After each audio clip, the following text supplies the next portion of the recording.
Kita tidak bisa memungkiri muamalah yang kita lakukan, jual beli yang kita lakukan sangat banyak dengan orang-orang yang non-muslim. Kehidupan sosial yang kita lakukan dalam kehidupan, lebih-lebih di Luxmawai ini ada orang-orang yang non-muslim, tapi kita berinteraksi luar biasa. Tapi jangan dianggap orang-orang Islam yang tidak mau mengucapkan kalimat selamat terhadap hari raya mereka dianggap orang-orang yang tidak toleransi. Kami punya ketentuan, kami punya pedoman. Al-Quran berpesan menyangkut dengan akidah, untukmu agamamu, untukku agamaku. Kalau menyangkut dengan akidah, potong kompas, kita tidak bisa berbicara apa-apa. Indonesia ini merupakan sebuah negara dengan kultur budaya yang luar biasa. Ada kita di Aceh dengan kalimat puhabanya, ada orang-orang yang di Jawa dengan kalimat Jawanya. Bahkan bahasa di Indonesia ini sangat beragam, hamba Allah. Itu sebuah kelebihan yang dihadirkan oleh Allah. Budaya yang beraneka ragam itu menjadi sebuah kelebihan terhadap kehidupan orang-orang yang ada di Indonesia. Namun jangan sampai budaya tersebut memicu kita untuk berjalan di depan meninggalkan agama. Rasul pernah berdialek dalam asbabun nuzul surah Al-Kafirun. Rasul berdialog dengan para pembesar kafir Quraisy. Muhammad, engkau tinggalkan agama Islam, engkau sembah Tuhan kami selama 1 tahun, setelah itu kami akan menyembah Tuhanmu 1 tahun. Nabi terdiam menunggu wahyu yang datang. Kalau demikian engkau tidak mau Muhammad, ada tawaran yang kedua. Apa itu? Silahkan engkau menikah dengan perempuan siapapun yang engkau kendaki yang berada di kota Mekah ini. Namun satu permintaan kami, diamkan agama Islam, jangan pernah engkau membawa risalah Islam lagi. Saat itu datanglah wahyu firman Allah yang menjelaskan bahwa di penghujung surah Al-Kafirun Allah menegaskan lakum dinukum waliyadin, untukmu agamamu, untukku agamaku.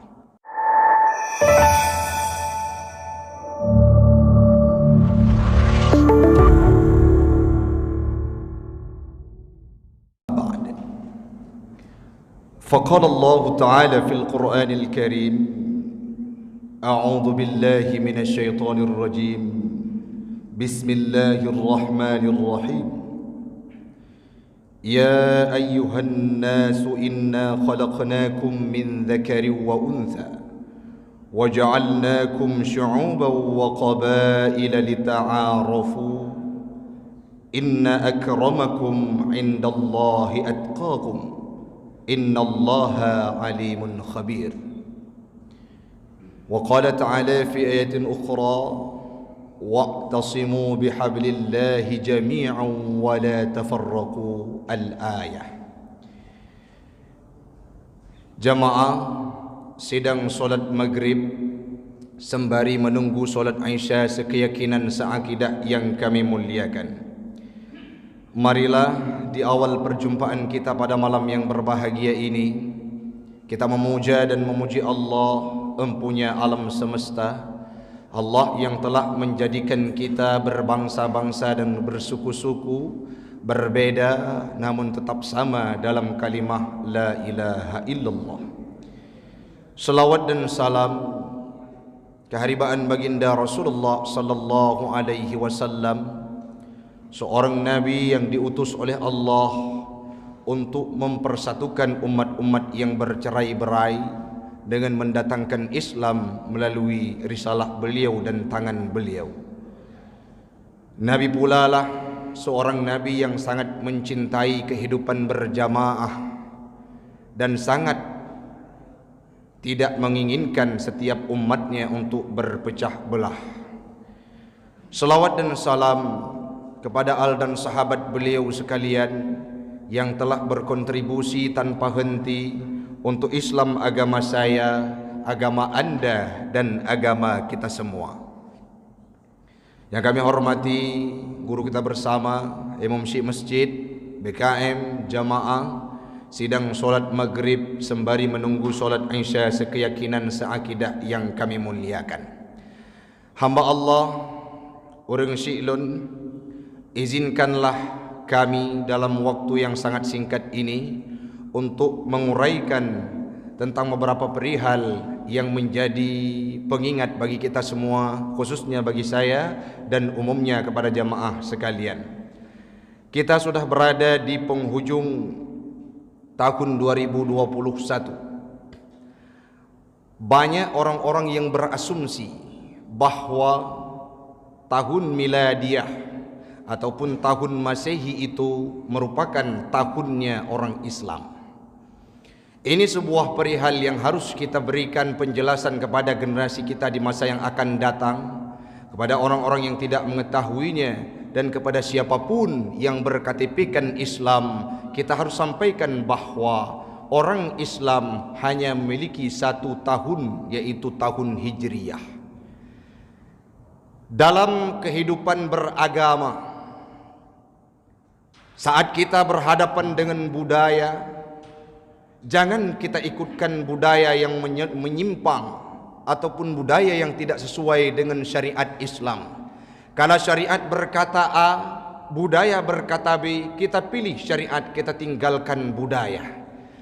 Kebiasaan dan tradisi yang sudah menggerogoti kehidupan umat Islam, khususnya di tempat kita hamba Allah, seolah-olah membenarkan miladiah itu sebagai tahun baru kita, sehingga euforianya luar biasa, sehingga senangnya luar biasa. Bahkan maaf, ada orang-orang yang mengorbankan waktunya, mengorbankan kehidupannya, mengorbankan tempat tinggalnya untuk pergi merayakan hal tersebut bersama orang-orang yang bukan berKTP-kan Islam.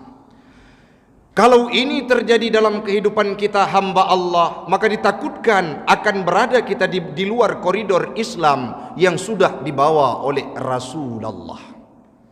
Beberapa waktu yang lalu sangat banyak penjelasan dan paparan singkat mengenai dengan ucapan Natal terhadap mengucapkan selamat terhadap hari raya orang lain. Itu sudah dijelaskan oleh Nabi jauh hari sebelumnya. Bagaimana konotasi kalau menyangkut dengan akidah? Rasul berpesan sesuai dengan firman Allah, lakum dinukum waliyadin. Untukmu agamamu, untukku agamaku. Ada orang yang menggiringkan opini, Ustaz, Tengku, kalau kita tidak mengucapkan kalimat tersebut, kita dianggap intoleran. Kalau kita tidak mengungkapkan kalimat tersebut, kita dianggap tidak berbaur, tidak ada toleransi, tidak hidup dalam kebersamaan, kita yang memicu perpecahan. Kalau demikian, asumsi dalam kehidupan kita orang-orang Islam itu sangat jauh dari pedoman yang diberikan oleh Al-Quran. Wajar di Indonesia ini Indonesia ini merupakan sebuah negara dengan kultur budaya yang luar biasa. Ada kita di Aceh dengan kalimat puhabanya, ada orang-orang yang di Jawa dengan kalimat Jawanya, bahkan bahasa di Indonesia ini sangat beragam hamba Allah. Itu sebuah kelebihan yang dihadirkan oleh Allah. Di Aceh tari Saman, tari Jaipong di Jawa, tari Tortor di tempat yang lain. Budaya yang beraneka ragam itu menjadi sebuah kelebihan terhadap kehidupan orang-orang yang ada di Indonesia. Namun jangan sampai budaya tersebut memicu kita untuk berjalan di depan meninggalkan agama. Rasul pernah berdialek dalam asbabun nuzul surah Al-Kafirun. Rasul berdialog dengan para pembesar kafir Quraisy. Muhammad, engkau tinggalkan agama Islam, engkau sembah Tuhan kami selama 1 tahun, setelah itu kami akan menyembah Tuhanmu 1 tahun. Nabi terdiam menunggu wahyu yang datang. Kalau demikian engkau tidak mau Muhammad, ada tawaran yang kedua. Apa itu? Silahkan engkau menikah dengan perempuan siapapun yang engkau kendaki yang berada di kota Mekah ini. Namun satu permintaan kami, diamkan agama Islam, jangan pernah engkau membawa risalah Islam lagi. Saat itu datanglah wahyu firman Allah yang menjelaskan bahwa di penghujung surah Al-Kafirun Allah menegaskan lakum dinukum waliyadin, untukmu agamamu, untukku agamaku. Kita tidak bisa memungkiri muamalah yang kita lakukan, jual beli yang kita lakukan, Sangat banyak dengan orang-orang yang non-muslim. Kehidupan sosial yang kita lakukan dalam kehidupan lebih-lebih di Luxmawai ini ada orang-orang yang non-muslim, tapi kita berinteraksi luar biasa. Tapi jangan dianggap orang-orang Islam yang tidak mau mengucapkan kalimat selamat terhadap hari raya mereka dianggap orang-orang yang tidak toleransi. Kami punya ketentuan, kami punya pedoman. Al-Quran berpesan menyangkut dengan akidah, untukmu agamamu, untukku agamaku. Kalau menyangkut dengan akidah, potong kompas, kita tidak bisa berbicara apa-apa. Rasul sangat mencintai orang-orang yang berjamaah. Bahkan kita diciptakan oleh Allah syu'uban wa qabail, berbangsa-bangsa, bersuku-suku, lita'arafu, untuk saling mengenal antar satu dengan lainnya. Nama saya Taufikur Rahmi, ayah saya namanya Nurdin. Kalau kita saling mengenal antar satu dengan lainnya, sehingga timbullah timbal balik dalam konteks muamalah dan dalam konteks sosial. Tapi kalau menyangkut dengan akidah, Allah berpesan, lakum dinukum waliyadin. Maka hari ini perlu kita kentaskan pemahaman-pemahaman urang-urang gedanya urang siklun. Wate katro ujung ton kablo tiket. Wate katro ujung ton kami ta cuti kepu untuk merayakan hari tahun baru miladiah. Tahun baru miladiah bukanlah tahun orang Islam. Sama seperti halnya hari Minggu yang sering kita ucapkan, itu bukan hari yang diberikan nama oleh orang-orang yang berKTP-kan Islam, oleh orang-orang Islam, oleh tokoh-tokoh kita sebelumnya, oleh para anbiya, para nabi-nabi sebelumnya, para sahabat Nabi. Tapi nama Minggu itu adalah nama yang disematkan oleh orang lain. Apa kalimat kita? Diksi yang kita pilih adalah Ahad, yaitu hari yang diberikan nama oleh orang-orang sebelumnya. Bahkan Allah menyebutkan kalimat tersebut. Uronyo minim ilmu pengetahuan agama, majelis taklim tidak sering kita kunjungi, sehingga pemahaman terhadap sejarah-sejarah Islam, budaya-budaya yang menyeleweng, yang menyimpang dari Islam itu tidak kita ketahui, hamba Allah. Untuk saling mengenal itu boleh, tapi menyangkut dengan akidah, bebeho takun bahwa nyan adalah akidah, saya tidak bisa berbicara apa-apa. Walaupun uronyo ada yang kontra, ada yang pro, ada yang kontra, ada ikhtilaf, ada pendapat yang mengemukakan boleh, sebagaimana yang kita ketahui di para alim ulama yang tahun di penghujung abad ke-14, abad ke-10 Hijriah, mereka membolehkan mengucapkan Natal. Ada juga ulama-ulama terdahulu yang komitmen mereka dalam, lebih-lebih dalam mazhab kita, mazhab Asy-Syafi'i, komitmen mereka untuk mengharamkan mengucapkan selamat terhadap hari raya orang lain. Itu sangat jelas dalam kehidupan kita. Ada dua perihal yang saboh pasti, yang saboh hana pasti, maka orang bijak akan memilih yang pasti. Yang pasti, anggap saja itu haram. Sampaikan kepada tetangga-tetangga kita yang bukan berKTP-kan Islam, saya beragamakan Islam. Dalam literatur kehidupan Islam, dalam pedoman kami, tidak diindahkan, diharamkan untuk kami mengucapkan selamat untuk ke hari raya agamamu. Begitu juga engkau terhadap agama kami. Itu harus ditindaklanjuti oleh mereka dan dipahami. Sekarang sedikit-sedikit Islam itu dikucilkan, sedikit-sedikit Islam itu intoleran. Bagaimana sumbangsih orang-orang Islam yang berada di Indonesia terhadap saudara-saudaranya yang ditimpa musibah dan mereka bukan berKTP-kan Islam? Menyangkut dengan sosial, orang Islam ini tidak mengenal ruang dan waktu untuk membantu saudaranya. Kalau ditimpakan musibah, tidak memilih antara KTP Islam dan tidak Islam, sama saja dalam kehidupan beragama di Indonesia. Kalau menyangkut dengan muamalah, kita kerja di tempat orang-orang yang bukan Islam, kita melakukan transaksi akad jual beli dengan orang-orang yang bukan Islam. Bahkan di kota Luxmawai sekalipun, sangat banyak orang-orang yang tidak berKTP-kan Islam yang melakukan aktivitas kehidupannya dengan kita. Tapi tanya perleda pegah orang siklun, wate menyangkut dengan akidah, kita harus komitmen lakum dinukum waliyadin. Idrus Ramli, beliau hidup di kalangan orang-orang yang non-muslim. Beliau bisa berbicara, beliau bisa berdialog, beliau bisa berbagi, tetapi saat menyangkut dengan akidah beliau sampaikan dengan pelan-pelan sehingga mereka pun memahaminya. Urangnya apakah dianggap intoleran karena orang-orang kita pun sudah kurang pemahaman terhadap bagaimana konsistensi terhadap agama. Nabi Muhammad ditawarkan dengan hal-hal yang indah, beliau tidak akan meninggalkan agamanya. Beliau tidak akan, komitmen dalam Islamnya terbukti sebagaimana yang kita jelaskan dari asbabun nuzul surah Al-Kafirun. Walaupun ditawarkan dengan lembaran rupiah, dengan kemewahan, walaupun diajak untuk sembah Tuhan yang lain bukan Allah, beliau tidak meninggalkan agama Islam walaupun harus tinggal dalam kehinaan. Lakum dinukum waliyadin.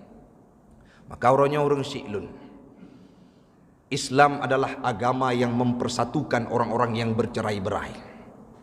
Ben begah menandengku untuk kenang firman Allah dalam Al-Quran, wa'tasimu bihablillahi jami'an wa la tafarraqu. Dulunya orang kaum Aus dan kaum Khazraj, puluhan bahkan ratusan tahun mereka dari semenjak nenek buyutnya ke keturunan setelahnya bahkan sampai cucunya, mereka melakukan pertumpahan darah, peperangan yang luar biasa tiada henti. Datang Nabi Muhammad membawa ajaran Islam. Saat itulah datang agama Islam, dipersatukan mereka yang dulunya berada di tepi jurang api neraka. Artinya apa? Islam inilah menjadi solusi. Islam ini solutif. Islam ini mengantarkan sebuah solusi untuk orang-orang yang bercerai-berai. Rasul tidak mengindahkan perpecahan, menginstruksikan kepada kita untuk bersatu padu walaupun dalam kultur budaya yang berbeda, tetapi tetap komitmen kalau menyangkut dengan akidah kita tidak bisa bertoleransi. Tetapi dalam kehidupan kita bisa berjamaah dan ajaklah mereka untuk menganut agama Islam secara pelan-pelan. La ikraha fid din. Tidak ada paksaan menyangkut dengan agama Islam. Bahkan berapa banyak orang-orang yang sebelum kita, masa kehidupan Nabi, yang masuk Islam karena lemah lembutnya Nabi Muhammad dan tidak membeda-bedakan antara satu dengan lainnya. Nabi Muhammad pernah niyu azan Bilal bin Rabah, watenyan Haris bin Hisham. Dalam riwayat prote pun Nabi hendak itu meli burung gagak hitamnya yang azan.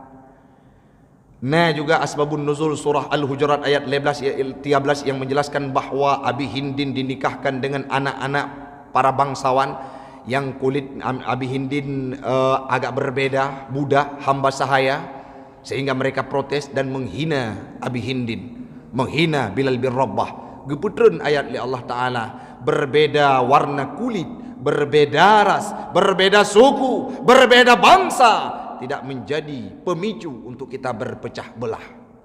Walaupun demikian orang Syi'lun, tetap komitmen kita kepada agama Islam. Walaupun harus berbeda dalam kehidupan di Indonesia, kita tetap komitmen baik menyangkut dengan akidah. Indonesia adalah negara yang diakui keberhasilannya dalam memanage negara dalam kondisi, dalam satu wacana, yaitu mempersatukan budaya yang multikultural. Dit bangsa yang ditanya tume yang mampu mempersatukan penduduknya, masyarakatnya dalam satu wadah kondisi berbeda-beda. Tapi di Indonesia masih ada itu. Orangnya orang Syi'lun perlu diterapkan kepada anak-anak ditanya. Baik sampai diabaikan kehidupan perayaan hari tahun baru Hijriah.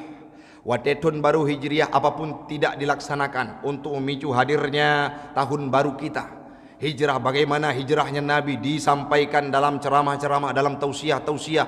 Bahkan getirnya perjalanan Nabi untuk hijrah ditiadakan oleh anak-anak kita sekarang. Tapi menyangkut dengan tahun baru miladiah, cukup le urung-urung bahkan getim korbankan apapun untuk merayakannya. Dan melaki Allah Ta'ala Bekna hinawai luk semawe budaya-budayanya yang katrip gaduh di tempat gedanya. Watetru miladiah, tahun baru miladiah, anggap saja itu tidak terjadi apa-apa. Karena tahun baru kita hanya satu, yaitu tahun baru Hijriyah.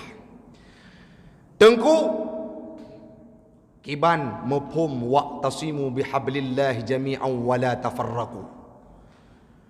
Berpegang teguhlah kamu semuanya bihablillah, dengan tali agama Allah, yakni agama Islam. Artinya apa? Konteks persatuan dalam surah Ali Imran ayat 10 yang khusus kepada agama Islam. Artinya gedanyo-gedanyo yang Islamnya pun harus bersatu padu, jangan ada perpecahan. Zaman petat kehidupan orang-orang yang berada dalam kaum Aus dan kaum Khazraj, tidak ada orang yang mampu meleraikannya. Tapi dengan keberanian Nabi Muhammad, beliau utus sahabatnya sehingga terjadilah perdamaian antara mereka. Watajid perdamaian, mereka bersatu sehingga bersatu padu dalam kehidupan, dalam konteks kehidupan dengan sebab agama Islam. Fasirtum ikhwana fa asbahtum, makna fa asbahtum fasirtum ikhwana, dengan hadir agama Islam sehingga hilanglah perpecahan di antara mereka, jid ke saudara. Gedanya orang Si'lun menye dalam lintas agama itu semua kita merupakan saudara. Innamal mu'minuna ikhwah. Orang-orang beriman itu dalam lintas agama dan keimanan mereka merupakan saudara. Artinya lagi disampaikan oleh Nabi menyena orang yang merasa sakit sebahagiannya. Al-mu'minuna kal bunyan. Orang beriman ini tak ubahnya seperti satu bangunan. Pondasinya yang roboh, maka semua bangunan tidak akan sempurna. Ada juga yang mengisyaratkan dalam hadis yang lain, al-mu'minuna kal jasadil wahid. Orang-orang beriman ini laksananya satu tubuh. Andai kata sebahagiannya sakit, maka sebahagian yang lainnya akan ikut menderita. Hari ini ada saudara-saudara kita yang sudah hilang arah dalam kehidupan mereka. Mari kita sampaikan bahwa budaya untuk memperingati atau merayakan tahun baru orang itu salah, sehingga mereka kembali dalam koridor yang benar. Jaro sakit, abah akan ikut melirih. Mata sakit, tubuh juga akan ikut merasakannya. Kaki sakit, bahkan kaki danyo cemekam. Igila lego nyan ru imata takli pakon. Itulah umpama orang-orang Islam. Waktu ada orang-orang yang disakiti, waktu ada orang-orang lain yang berKTP-kan Islam sudah salah dalam kehidupan mereka, hadir kita untuk memberikan pesan, memberi semangat, memberikan pesan kepada mereka sehingga mereka tidak keluar dari koridor dan tetap semangat untuk berada dalam agama Islam. Ikhtilafu ummah rahmah. Berbeda-beda itu menjadi rahmat dalam kehidupan umat Islam, tetapi bukan tafarruqah untuk bercerai-berai. Long ngawa Aceh, di Aceh pun long ngawa Aceh Raya, long ngawa Aceh Utara, long ngawa Biren, long ngawa Lok Semawe. Hana long yang na kita adalah orang beriman, kita adalah orang Islam. Jangan sampai suku itu menjadi pembeda antara kita. Pakal menanengku Allah neken di ujung surah Al-Hujurat ayat 15, Inna akramakum indallahi atqakum. Sesungguhnya orang-orang yang paling mulia di antara kamu, kata Allah, atqakum, orang yang bertakwa. Long yang na di kedron malamnya, gedanyo Bandung yang sujud di Masjid Jami ini, tidak ada perbedaan di hadapan Allah dengan orang-orang yang berada di luar masjid ini, kecuali kalau kita membawa takwa ke hadapannya Allah.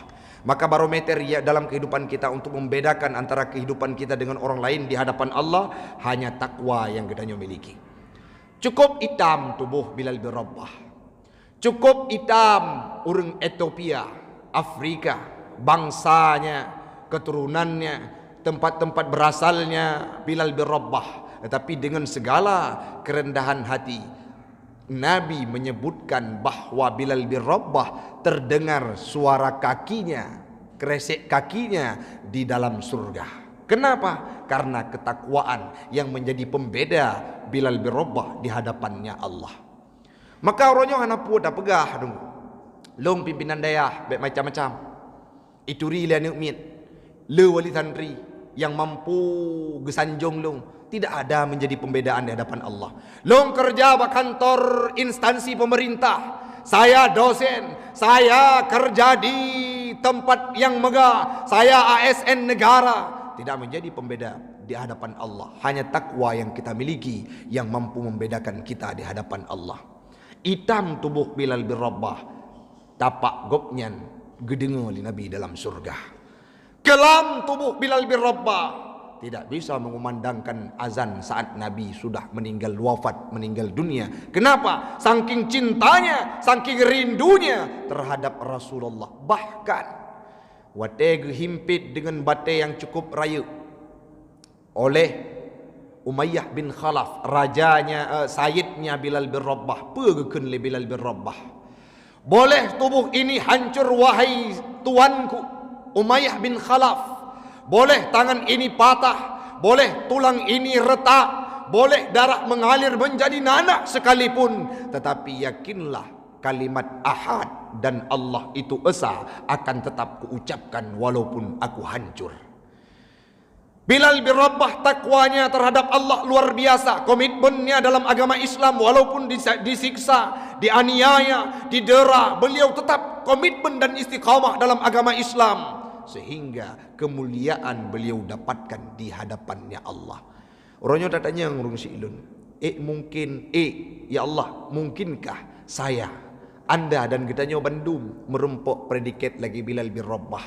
Karena ketakwaannya, karena istiqamahnya dalam agama Islam, karena menjaga ketaatannya, imannya, sehingga beliau diberikan keistimewaan oleh Allah masuk dalam surganya Allah. Cukuplah sahabat-sahabat yang lain yang mampu mempertahankan akidah Islam, mereka dijadikan orang-orang yang istimewa, bahkan dijamin masuk surga oleh Allah Subhanahu wa taala. Tahu lembak topik pembahasan urang siklon, konsistennya kita dalam kondisi multikultural di Indonesia, konsisten tanya dalam agama Islam, walaupun budaya berbeda-beda, walaupun bahasa yang beragam, walaupun kehidupan kita yang bercorak ragam, tapi kitanya tetap konsisten dan istiqamah dalam Islam tanpa mengedepankan budaya yang menyimpang dari agama. Kita tetap memilih syariat, maka yakinlah takwa kita nyawanyan akan mampu mengantarkan kita memiliki satu tempat yang mulia di hadapan Allah, layaknya Bilal bin Rabah, layaknya Rasulullah, layaknya sahabat-sahabat Nabi yang sudah dijamin surga oleh Allah Subhanahu wa taala. Kita perlu doktrin kepada anak-anak kita hamba Allah. Bacut di ujung nyo tugah kita nyo mandum yang na keluarga ajarkan kepada mereka sebagaimana yang diterapkan oleh Luqmanul Hakim. Apa yang diajarkan oleh Luqmanul Hakim kepada anaknya? La tusyrik billah. Wahai anakku, ya bunayya, la tusyrik billah. Wahai anakku, jangan engkau persekutukan Allah. Yang perlu kita nyo terapkan kepada anak kita nyo uronyo ajarkan doktrin malahan kepada anak-anak kita yang belum mampu berbicara, bahkan belum duduk di sekolah SD, kita berikan pemahaman bahawa Tuhan itu satu, Allah Subhanahu wa taala. Jangan pernah engkau sekutukan dirinya dengan apapun. Salah satunya adalah menjadikan budaya-budaya yang menyimpang dari agama Islam diadopsi dan diterapkan dalam kehidupan mereka. Orangnya mihan ada penuh bahkan kedanya orang syiklun. Mereka akan melihat dengan mata kehidupan mereka sendiri, akan memilih jalan yang salah sehingga mereka terjebak dalam budaya-budaya yang menyimpang dari agama Islam. Salah orang Mu'tazilah menjadikan akal sebagai barometer kehidupan mereka. Menyoal Al-Quran hanya sesuai dengan pikiran awaknya, ditinggalkan Al-Quran, diambil akalnya. Sehingga mereka termasuk dalam salah satu kaum yang sesat, menyesatkan. Baik tamporonyo terkontaminasi dengan kehidupan budaya-budaya yang beragam di Indonesia. Sehingga kalau kita tidak menyatukan ataupun mengindahkan, mengucapkan seperti yang terjadi beberapa waktu yang lalu, kalimat-kalimat selamat terhadap hari raya orang lain, kita dianggap intoleran. Orangnya perlu lebih pemahaman kepada anak-anak kitanya. Semoga mereka tidak menjadi salah satu di antara mereka yang mengindahkan hal-hal yang menyimpang dari agama Islam. Mudah-mudahan orang Syi'lun bermanfaat bagi pribadi ulun tuan dan umumnya kepada jamaah sekalian. Yang perlu kita ambil kesimpulan, Allah nekun dalam Al-Quran, ya ayuhan nasu inna khalaqnakum min dzakari wa unsa, yakni Adam wa Hawa. Allah ciptakan, khalaqa adalah kalimat penciptaan yang dari golom nazat, jid ke nazat, golomna Adam sampona Adam. Selanjutnya ke ibarat Allah Taala gekun Allah Taala ja'alnakum lehna Adam dan Hawa, baru gubuh kalimat ja'ala gepujut di antara keturunan Adam dan Hawa yang bersumber dari Adam dan Hawa, syu'uba wa qabail, kabilah-kabilah, kaum-kaum, suku-suku, lita'arafu, untuk saling kenal mengenal. Tujuan diciptakan Adam dan Hawa, tujuan diciptakan syu'uba wa qabail, kaum-kaum, golongan-golongan, hanya satu kata Allah dalam Al-Quran, lita'arafu, untuk saling kenal mengenal, bukan untuk tolerir antara agama yang mereka miliki dengan agama kita. Inna akramakum indallahi atqakum, orang yang paling mulia di antara kita nyoban Bandung nekel Allah Taala adalah orang yang paling bertakwa. Bukan takwa saja diibaratkan, tetapi atqakum dengan kalimat afdala tafdil, bermakna orang syi'lun, orang yang paling takwa, orang yang konsisten dalam agama, orang yang taat kepada Allah, orang yang sampai mengedepankan Allah dimanapun mereka berada. Itulah orang-orang yang mulia di hadapan Allah. Innallaha alimun khabir, sesungguhnya Allah adalah maha mengetahui dan maha teliti. Semoga kita nyoban Bandung akan jadi keurang yang mengedepankan agama, tidak mengambil budaya. Patron kita adalah agama dan syariat, bukan budaya yang dikedepankan sehingga kita salah jalan. Mudah-mudahan orang syi'lun bersama kita malam ini dan bersama pula di yaumil qiyamah dalam syurganya Allah. Amin. Amin ya rabbal alamin. Hadanallahu wa iyyakum ajma'in. Assalamualaikum warahmatullahi wabarakatuh.